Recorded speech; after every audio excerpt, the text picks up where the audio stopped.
ya. Jadi Jalu hari ini 10 tahun. Oke, ini sebetulnya bukan perayaan sih, kita juga jarang ngerayain ulang tahun, tapi ini kan Jalu sama Jack itu lagi persiapan drama musikal minggu depan tanggal 27 Juli, masih rangkaian Hari Anak Nasional juga. Nah, jadi ini udah sebulan ini ya, Jalu, Jaki sama ini teman-temannya tuh berlatih terus-terusan. Nah, di hari ini tadi tuh mereka latihan terakhir sebelum show-nya minggu depan. Hari ini tuh Jalu tuh maksa banget. Aku kan dari minggu lalu nggak bisa ada di rumah. Nah, hari ini situ ada di rumah. Pas tadi Jalu pergi itu Jalu udah mati-mati, ayah datang ya ke itu ya, ke tempat latihan. Iya, bilang. Sebentar kan aku lagi ada tamu juga dari Jogja. Terus nelfon, ayah jam berapa datang? Iya, sebentar lagi. Terus akhirnya nelfon nggak datang sampai selesai latihan. Akhirnya Jalu kenapa? Jalunya nangis karena Jalu tuh nggak suka kalau dijanjin tapi nggak ditepati. Jadi salah ayah sih, tapi tadi ayah sengaja bikin Jalu bete, bikin nangis sampai ada laporan dari Winda itu penawi Jalunya, katanya, Pak Jalunya nangis. Oke, bagus. Akhirnya Jalunya nangis.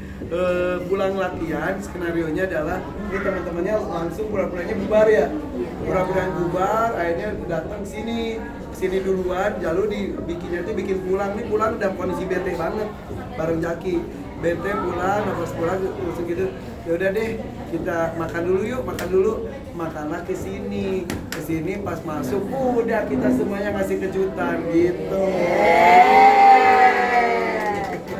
Kado apa sih untuk Jalu nih? Sebetulnya kadonya tuh udah disiapin udah lama. Jadi gini, jadi Jalu tuh kan lagi hobi banget naik kuda. Katanya pengen ngalahin kakak Aisyah gitu sih. Ya jadi Jalu hobi banget naik kuda tuh jumping dan oke lah beberapa kali dapat juara. Nah, sebetulnya gue tuh udah nyiapin kuda buat dia, kuda impor. Jadi kan dulu Aisyah juga dapat kuda impor itu dengan syarat dia juara 1. Nah, gue kasih syarat ke Jalu kalau juara 1 dapat kuda. Tiap tanding belum dapat juara 1, dapat juara 3, dapat juara 2 pernah. Kemarin juara 8 aja Jalu ya, tapi pesertanya 130 orang dan lawan-lawannya juga para pelatih juga ya, dan dia dapat juara juga luar biasa. Dia juara 1 mulu, nih gimana nih, kadonya udah disiapin, bahkan pas dia sunat juga sebetulnya kadonya udah siap. Ya udah hari ini tadi ngomong ke bundanya, Bun, kudanya kasih sekarang aja deh. Ya udah kasih sekarang. Jadi Jalu alhamdulillah dapat kadonya kuda. Itu yang diharapkan sama Jalu ya, kudanya itu apa? Jadi sebetulnya kudanya tuh udah dipakai Jalu beberapa kali tanding juga, tapi Jalu masih tahunya itu kudanya adalah pinjem, karena kudanya kuda impor dan kuda juara sebetulnya. Yang naiknya juga Kak Dinov ya, itu idola Jalu di dunia kuda sebetulnya. Jadi kuda itu tuh sampai beneran ke yang punya itu, ayo deh buat Jalu deh. Ya udah oke, udah transaksi. Jadi Jalu ayah kasih kudanya kuda hebat, namanya juga harus hebat, oke? Jadi juara ya. Nanti kalau kamu tanding boleh nggak nih teman-teman dari drama musikalnya nonton juga? Boleh ya. Oke. Nonton ya.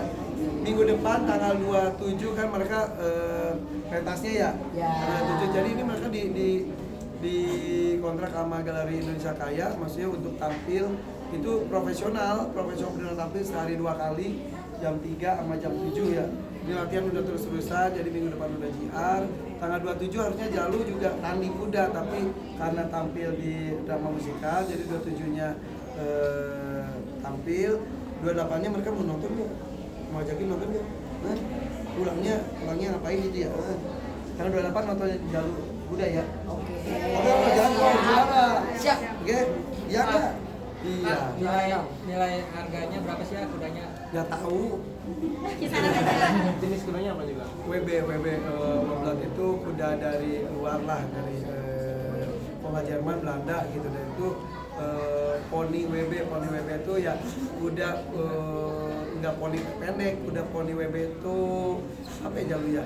udah profesional juga, tapi ukurannya agak sedikit kecil, tapi tetap gede kalau dibanding kuda lokal juga gitu. Jadi tenaganya juga gede banget, jadi ya, kalau Jalu itu udah berani naik kuda apapun. Nah kalau kuda WB ini agak tenaganya kuat banget, bahkan dengan kuda itu pun pernah jatuh juga Jalu, pernah heboh sampai masuk rumah sakit, tapi alhamdulillah masih selamat. Jadi sekarang udah jadi milik Jalu harus semangat, oke? Udah ada namanya? Namanya siapa kudanya? Yang keras.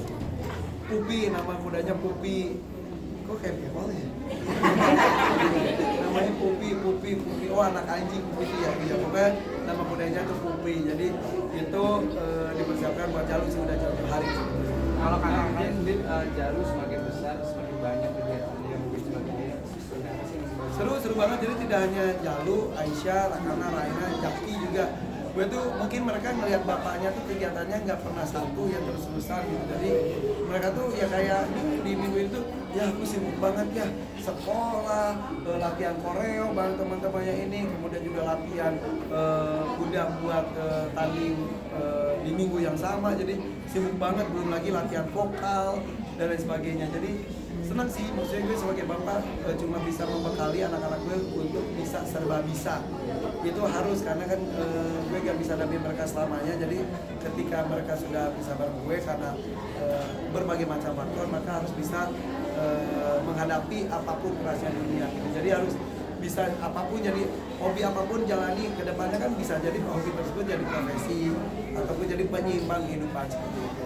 Dia di Unjata juga jauh dari gadget ya? Iya, alhamdulillah. Jadi nah itu juga salah satu trik supaya anak-anak agak jauh dari gadget. Gak bisa dipisahkan secara 100%, karena kan gara-gara online kemarin kan semuanya jadi megang gadget. Orang kita udah nahan gadget, jadi kayak Aisyah itu 13 tahun baru pegang gadget, Rakana Raina juga 13 tahun baru pegang gadget. 12 tahun, sorry itu 12 tahun pegang gadget. Nah ini anak-anak yang sekarang ya gak bisa, kemarin kan 2 tahun lalu semua diharuskan megang gadget. Ya udah, jadi meminimalisir, jadi diberikan kegiatan-kegiatan fisik gitu, salah satunya berkuda ini. Jaki juga udah berkuda juga ya Jaki ya? Oh ya. Jaki berkudanya jumping atau dressage? Jumping. Udah jumping berapa senti? Kalau Kak Kaisa kan udah 120, 125, Jalu juga pernah 100 senti. Kamu berapa senti? 1 senti. Tapi dengan banyaknya kegiatan Jalu, khawatir kamu yang kalau sakit atau terlalu... Jalu tuh jatuh tuh udah berkali-kali, sangat sering jatuh, tapi mental. Jadi Jalu tuh di dunia kuda tuh agak cukup disorot sama senior-seniornya, para pelatih ya, karena punya mentalnya yang luar biasa. Jatuh tuh jarang banget nangis. Pernah 1 kali nangis bukan gara-gara sakit, gara-gara dia ada sesuatu lah. Iya nggak ya ceritain. Gitu. Jadi itu tapi sekali sampai dibawa ke rumah sakit itu karena takut patah dan lain-lain. Tapi alhamdulillah dia mentalnya luar biasa, jatuh naik lagi gitu. Ya alhamdulillah, karena dari kecil kalau dia jatuh pun gue nggak pernah kapan aja gitu. Jadi dari kecil pun kalau nggak sakit banget nggak nangis. Yang bikin mereka nangis itu karena hatinya tersentuh mereka nangis. Tapi kalau fisiknya sakit mah, kalau nggak sakit banget mereka dibiasakan nggak meneteskan air mata. Ini kudanya teman-teman hobinya kuda semua nih. Ya itu kan emang gue kan keturunan keluarga kerajaan Inggris ya. Nggak, karena dari kecil mereka itu emang diperkenalkan dengan dunia olahraganya salah satunya kuda, karena sunnah juga. Dan kebetulan gue juga hobi binatang, jadi kalau ada hubungan dengan binatang tuh nggak tahan. Kalau yang teman-teman gue kan beli mobil sport, tas branded dan macam-macam. Kalau gue mah kalau ngelihat binatang udah nggak bisa tahan. Nah ini kuda mereka suka, ya udah jadinya akhirnya beli akhirnya sempat numpuk kuda. Terus gue ngomong ke anak-anak, ini mubazir itu dosa loh, ini kudanya udah banyak tapi gak dinaikin. Akhirnya mereka udah naik iseng-iseng jadi serius, akhirnya sekarang jadi atlet semua ya. Ya alhamdulillah disyukuri saja.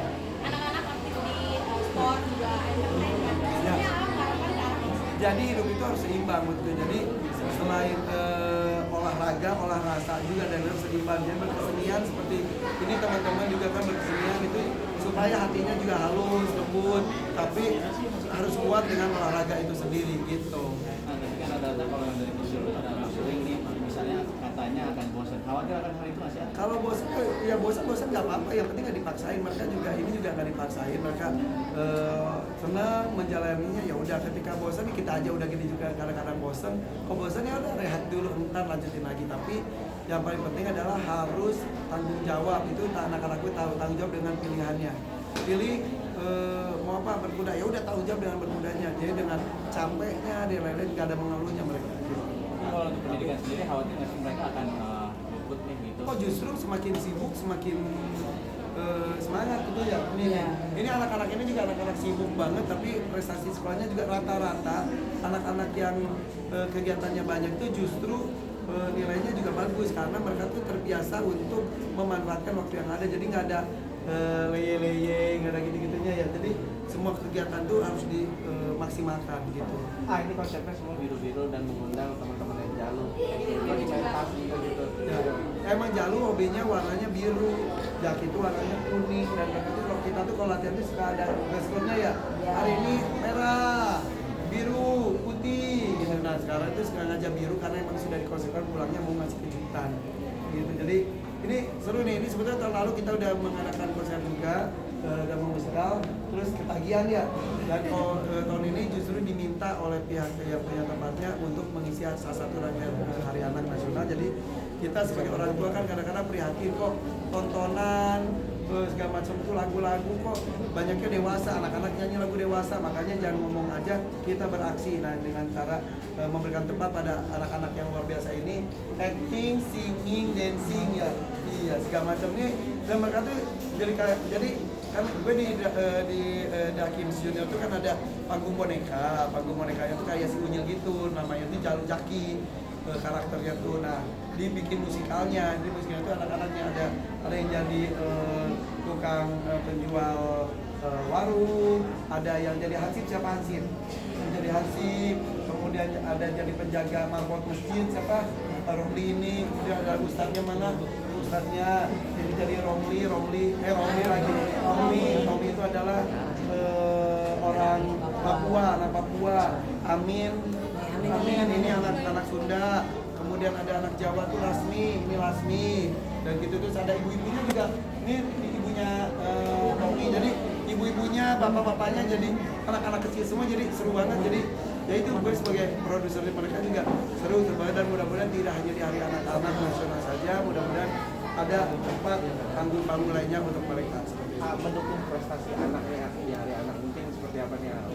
Jadi gue kan bapak dari 5 orang anak ya, dan merasakan apa sih kegelisahan dari para orang tua menghadapi gadget yang luar biasa. Mereka bisa melihat dunia dengan HP di tangan mereka saja, tapi mudah-mudahan yang dibuka adalah hal-hal positif, dan salah satunya adalah anak-anak, berikan dunia anak-anak gitu. Jadi mereka gak ada capeknya. Kalian capek mah iya, tapi nggak pernah capek ya, semangat terus ya, keringetan, ngos-ngosan, disiplin, dimarahin segala macam ya, tapi semangat, senang. Jadi ini kebayang tahun lalu kita main pulang itu ya ceria banget, yuk bikin lagi gitu ya. Akhirnya dan juga ya Kak Irfan nanti bikin lagi ya. Dan juga oh ya satu hal lagi, tahun lalu pas setelah drama musikal yang tahun lalu, yang Titik Puspa tiba-tiba gak ada angin gak ada hujan nelfon gue, terus tiba-tiba dia ngomong gini, Van, titip anak-anak Indonesia bla bla bla, lama hampir setengah jam ngasih petua gitu. Ya udah akhirnya siap Eyang, siapa ya, mudah-mudahan drama musikal kali ini mudah-mudahan ya yang Titik Puspa nonton kalian ya, insyaallah ya. Oke.